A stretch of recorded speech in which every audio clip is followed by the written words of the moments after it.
Hello students, कैसे हैं आप सभी। एक बार फिर से केमिस्ट्री की इस क्लास में आपका स्वागत है। बच्चों, हम अल्कोहल फिनॉल्स का आज आगे का टॉपिक देखेंगे, जिसमें हम प्रिपरेशन ऑफ फिनॉल्स देखने जा रहे हैं। पिछले लेक्चर में आपने प्रिपरेशन ऑफ अल्कोहल देखा था, तो इसमें देखेंगे हम प्रिपरेशन ऑफ फिनॉल। फिनॉल को बनाने के कुछ मेथड्स हम यहाँ पर देखेंगे, ठीक है ना। अब उसमें सबसे पहले मैं जो देखने जा रहे हैं, उसमें सबसे पहले जो है फ्रॉम हेलो एरिन्स, ये लास्ट लेक्चर में भी हम पढ़ा चुके हैं। हेलो एरिन, ये बेंजीन के ऊपर क्लोरीन, अगर बेंजीन के ऊपर हेलोजन लगा दिया जाए तो उसको हेलो एरिन्स कहते हैं, और इसको हम देखेंगे डाउस प्रोसेस से। डाउस प्रोसेस, ठीक है ना। नेम रिएक्शन में भी काफ़ी इसका यूज़ किया जाता है डाउस प्रोसेस का, तो आप थोड़ा सा याद रखेंगे, क्योंकि इससे डायरेक्ट कन्वर्जन है। नेम रिएक्शन का ये फ़ायदा होता है कि डायरेक्ट आ जाता है।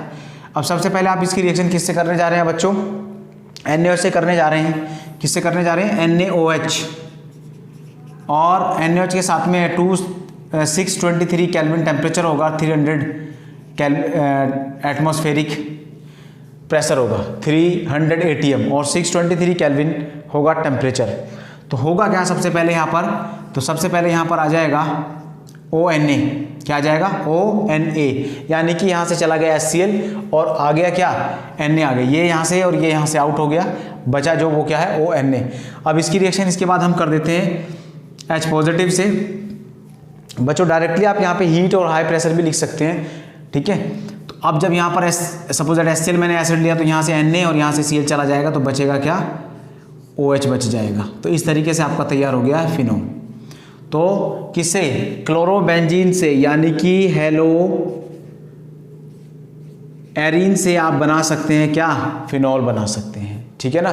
तो इस तरीके से हेलो एरिन से आप फिनॉल को बना सकते हैं। चलिए दूसरा मेथड देखते हैं। 2-3 तरीके से इसको बनाना देख लेते हैं। इसका प्रिपरेशन हो जाएगा, क्योंकि डायरेक्टली ये कन्वर्जन की फॉर्म में भी आ जाते हैं, ठीक है ना। वैसे तो पूछा नहीं जाता कि कितने तरीके से बनाया जाता है, इस टाइप से कुछ क्वेश्चन।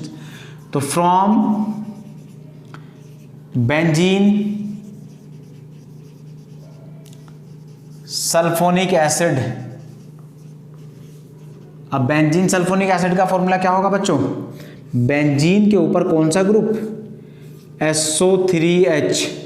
अगर बेंजीन के ऊपर SO3H ग्रुप लग जाता है तो उसको कहते हैं बेंजीन सल्फोनिक एसिड। अब इसमें सबसे पहले हमें इसकी रिएक्शन करनी है किससे? NaOH से। किससे करनी है? NaOH से।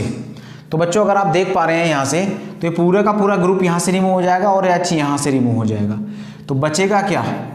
बचेगा आपका ONA। ये देखिए क्या बचेगा यहाँ पर? O और Na ऊपर चला जाएगा। अब इसकी रिएक्शन फिर हम कर देते हैं एसिड से। अब एसिड से रिएक्शन करने के बाद यहाँ से Na और यहाँ से Cl पहले की तरह, तो क्या बन जाएगा? OH। ये बना आपका फिनॉल। तो इस तरीके से फिनॉल को तैयार किया जा सकता है, ठीक है ना। तो बच्चों, सिर्फ आपको ये ध्यान कर रखना होता है इस रिएक्शंस में क्या रिमूव हो रहा है, ठीक है। जो बचता है उसको हम लिख देते हैं, ठीक है।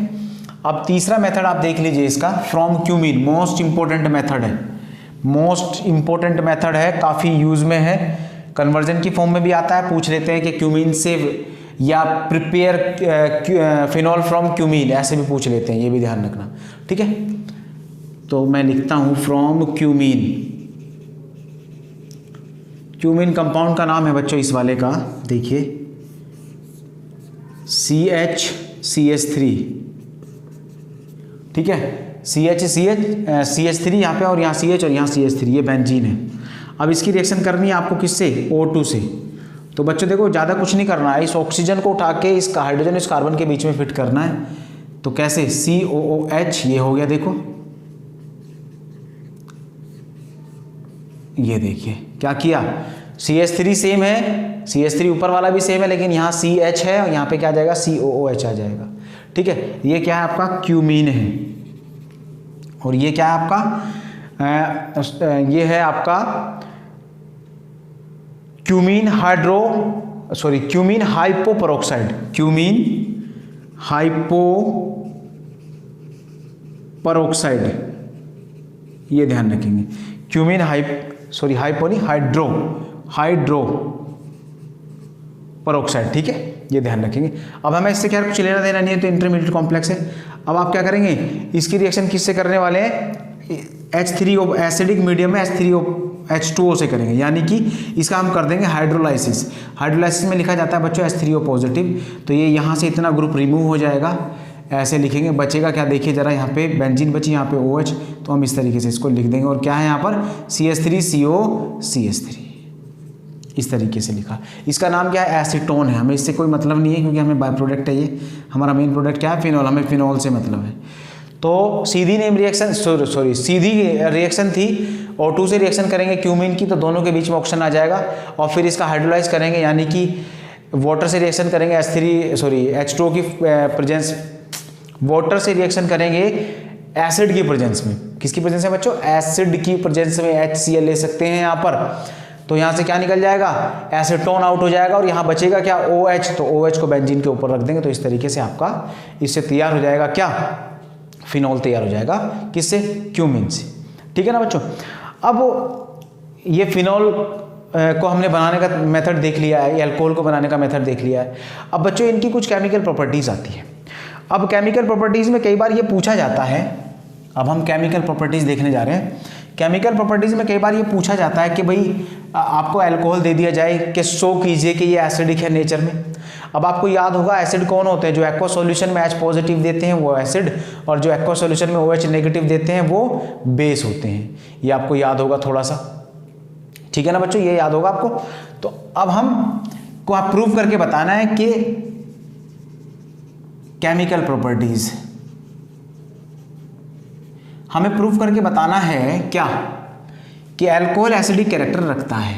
तो देखिए बच्चों, अगर मैं इसकी रिएक्शन किससे करा दूं, सोडियम से करा दूं, किससे करा दूं, सोडियम से, ये 2 ये भी 2, तो ये क्या होगा, ये यहां से रिमूव हो जाएगा। यहां से रिमूव होने का मतलब कौन आ रहा है, H आ रहा है। तो जब H आ रहा है और बचेगा क्या, पहले इसको देख लेते हैं, O इधर, तो इतना तो इधर बच गया, और इधर क्या बचेगा, Na, ये सिर्फ, और क्या बनेगा, H2। तो H आने का मतलब क्या है कि ये कैसा नेचर रखता है, एसिडिक नेचर रखता है। तो इस रिएक्शन से प्रूव होता है कि जो अल्कोहल है वो एसिडिक नेचर रखता है। ऐसे ही आपसे पूछा जा सकता है किसका, फिनॉल का। तो बच्चों हम फिनॉल में भी सेम ऐसे ही करेंगे, फिनॉल की रिएक्शन करेंगे सोडियम से। जब फिनॉल सोडियम से रिएक्शन करेगा तो यहाँ से ये गायब हो जाएगा। अब जो गायब हो गया उसको छोड़िए, बचेगा क्या, ONA। अब जरा देखिए, H जाने का मतलब क्या है कि कौन सा कैरेक्टर है, एसिडिक कैरेक्टर है। ठीक है ना, ये बात ध्यान रखेंगे सब बच्चे। एक रिएक्शन और इसको हम देख सकते हैं, ये तुम्हें आसान लगेगी थोड़ी सी, क्योंकि इसमें कर रहे हैं रिएक्शन हम NaOH से, किससे, NaOH से। तो यहाँ से क्या रिमूव हुआ, देखना बच्चों, वाटर चला गया, नहीं वाटर, जब वाटर चला गया तो बचा क्या, इधर तो बचा बेंजीन O, और इधर बचा Na प्लस H2O। तो इस तरीके से ये रिएक्शन ये शो करती है कि फिनॉल, और ये रिएक्शन ये शो करती है कि अल्कोहल कैसे होते हैं, एसिडिक नेचर के होते हैं। तो इन रिएक्शन को आप बच्चों याद रखेंगे अच्छे से, ठीक है ना। ये काफ़ी पूछे जाने वाली रिएक्शंस हैं। चलिए आगे चलते हैं।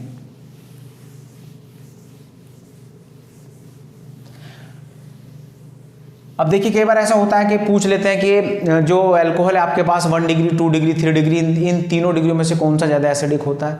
तो उसको पहचानना आसान है बच्चों। देखिए, मैं 1 डिग्री बना लेता हूँ पहले, ये 1 डिग्री। अब बच्चों R की जगह R नहीं लिख रहा मैं, तुम कन्फ्यूज हो जाओगे फिर। वैसे कन्फ्यूज होने का मैटर तो है नहीं, लेकिन फिर भी ये 2 डिग्री, और बच्चों ये 3 डिग्री। अब आपको याद होगा जो CH3 होता है वो कैसा होता है, इलेक्ट्रॉन रिलीजिंग ग्रुप होता है, इलेक्ट्रॉन रिलीजिंग ग्रुप, ये ध्यान रखना है आपको। यानी कि इलेक्ट्रॉन रिलीज करेगा तो किसको देगा, इस कार्बन को, और ये कार्बन किसको देगा, इस ऑक्सीजन को। तो इस ऑक्सीजन पे इलेक्ट्रॉन डेंसिटी जो है क्या हो जाएगी, इंक्रीज हो जाएगी। ये ध्यान रखना है आपको, इलेक्ट्रॉन डेंसिटी क्या हो जाएगी, बढ़ जाएगी। ठीक है, अब देखिए इसमें देने वाला कितना, एक ही है, इसमें देने वाले कितने हैं, 2 हैं, इसमें देने वाले कितने हैं, 3 हैं। तो सबसे ज़्यादा इलेक्ट्रॉन डेंसिटी किसके ऊपर होगी, मोर इलेक्ट्रॉन डेंसिटी किसके ऊपर होगी, इसके ऊपर होगी। क्यों, क्योंकि डोनर कितने हैं, 3 हैं।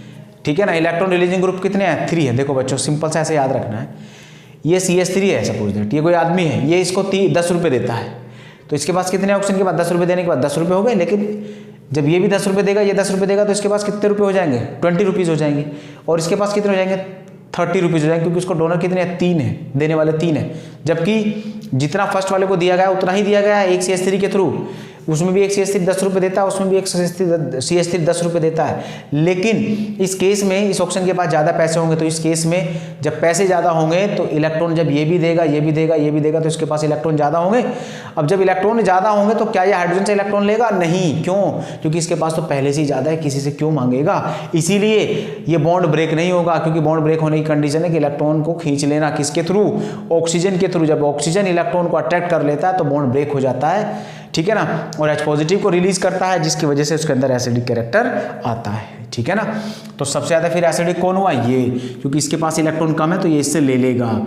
इसके बाद कौन है? ये, और इसके बाद कौन है? ये। यानी कि 1 degree is more acidic as compare to 2 degree and 3 degree. ये इधर को क्या इंक्रीज हो रही है? Acidic strength. ये ध्यान रखेंगे सभी बच्चे। तो इधर को जाने पर क्या हो रही है? Increase acidic strength. इसके ऊपर भी क्वेश्चन आ जाता है बोर्ड में, इसके ऊपर क्वेश्चन आ जाता है, कई सारे कंपाउंड दे देंगे, अरेंज करने के लिए पूछ लेगा आपको, तो ठीक है ना बच्चों, तो इसको याद रखेंगे, ठीक है ना। चलिए आगे चलते हैं। अब आगे देखिए, फिनॉल भी तो एसिडिक कैरेक्टर शो करता है। अब फिनॉल एसिडिक कैरेक्टर क्यों शो करता है? सुनिए ध्यान से, एक फिगर सी बता देता हूं। ये देखिए, ये फिनॉल है, ये नीचे कॉन्जुगेट सिस्टम है। अगर आप रेजोनेंस देखेंगे बच्चों, रेजोनेंस आपने पढ़ी होंगी 11th क्लास में, तो रेजोनेंस देखेंगे तो ये वाला जो बॉन्ड है ये यहाँ से ट्रांसफर होगा और ये वाला बॉन्ड यहाँ ट्रांसफर होगा। तो जैसे ये ट्रांसफर होगा तो यहाँ नेगेटिव, O के ऊपर पॉजिटिव, और H यहाँ से चला जाएगा, क्योंकि जब ये यहाँ चला जाएगा बच्चों देखो, जब ये वाला बॉन्ड यहाँ शिफ्ट हो जाएगा तो ये ब्रेक नहीं होगा क्या? तो H पॉजिटिव इसने रिलीज कर दिया। जब इसने H पॉजिटिव रिलीज कर दिया, या ऐसे रख लो, अगर रखना चाहते हो तो ऐसे रख लो, कोई दिक्कत नहीं, ठीक है। तो जब इसने H पॉजिटिव रिलीज कर दिया तो क्या करेगा? कैसा कैरेक्टर शो करेगा? एसिडिक कैरेक्टर शो करेगा, ठीक है ना। ये ध्यान रखेंगे आप, ठीक है। और ये ध्यान रखना कि phenols are more acidic, phenols are more acidic than alcohol. अब देखो क्यों, पहले इसको लिख लेते हैं और फिर इसको लिख लेते हैं। बस क्या रीजन है कि ये ज्यादा एसिडिक है, ये मोर एसिडिक है, बस ये ध्यान रखना है बच्चों। रेजोनेंस तो आपको पहले भी बता दी मैंने, मोर एसिडिक। अब देखिए इसका रीजन सीधा सा ये है कि ये कैसा ग्रुप है? Electron withdrawing. और ये कैसा ग्रुप है? Electron releasing. ये इसको इलेक्ट्रॉन देके इलेक्ट्रॉन डेंसिटी को इंक्रीज करेगा, इसको जरूरत तो होगी लेकिन कम होगी। इस केस में क्या होगा? ये इस ऑप्शन से इलेक्ट्रॉन को अपनी तरफ खींचेगा। जब ये इससे खींच लेगा तो बच्चों ये वाला इससे खींचेगा नहीं खींचेगा, तो जब ये इससे अट्रैक्ट करेगा तो टेंडेंसी कैसी हो जाएगी? इफेक्टिव अट्रैक्शन होगा, यहाँ पर बहुत फास्ट अट्रैक्शन होगा। क्यों? क्योंकि रिंग इससे इलेक्ट्रॉन लेगा तो ये तुरंत किससे लेगा? इससे लेगा, तो तुरंत लेगा तो तुरंत H पॉजिटिव देगा, यानी कि एसिडिक कैरेक्टर ज्यादा शो करेगा, ठीक है ना। तो इस तरीके से एसिडिक कैरेक्टर को आइडेंटिफाई किया जाता है, ठीक है। चलिए ये क्वेश्चन तो इसमें बीच में आ गया था, ये मैंने ही बता दिया आपको। अभी कुछ और रिएक्शन देख लेते हैं बच्चों। मोस्ट इंपोर्टेंट है एस्ट्रिफिकेशन।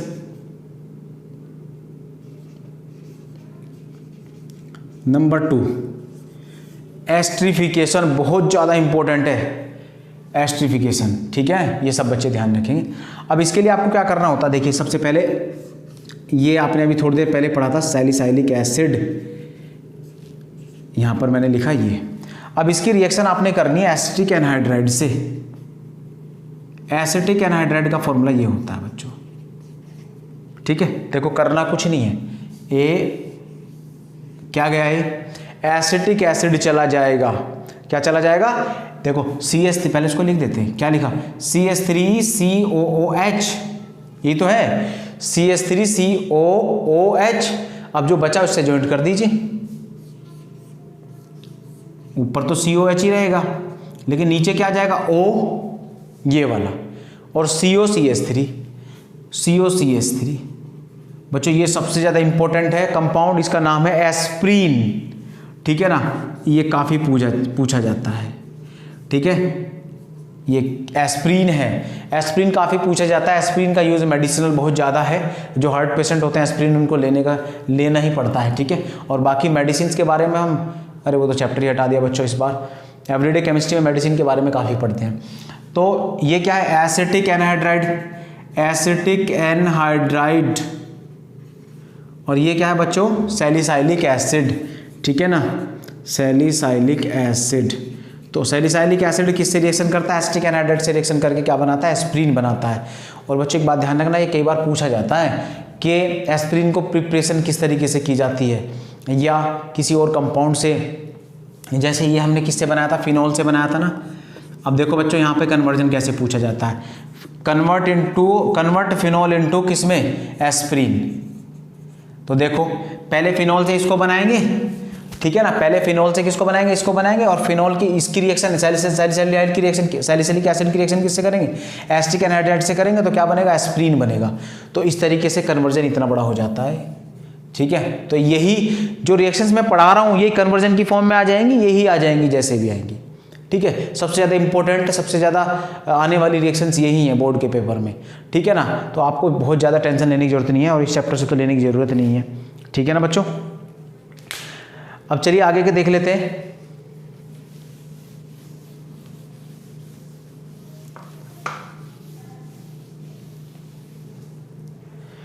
अब कुछ और देख लेते हैं, जैसे नाइट्रेशन, कुछ केमिकल प्रॉपर्टी देख लेते हैं, जैसे नाइट्रेशन, पहले भी बताया पिछले चैप्टर में। नाइट्रेशन का मतलब होता है HNO3 से रिएक्शन। तो बच्चों फिनॉल की रिएक्शन करता हूँ मैं किससे, HNO3 से रिएक्शन करता हूँ। अब यहाँ पर मैं दो तरीके से देख सकता हूँ, दोनों ही देख लेना, एक तो डाइल्यूट HNO3, और बच्चों एक हो सकती है कंसंट्रेटेड, दोनों ही इंपॉर्टेंट है। तुम्हें याद होगा OH जो होता है वो ऑर्थो पैरा डायरेक्टिंग ग्रुप होता है, ऑर्थो पैरा डायरेक्टिंग ग्रुप, ये ध्यान रखना।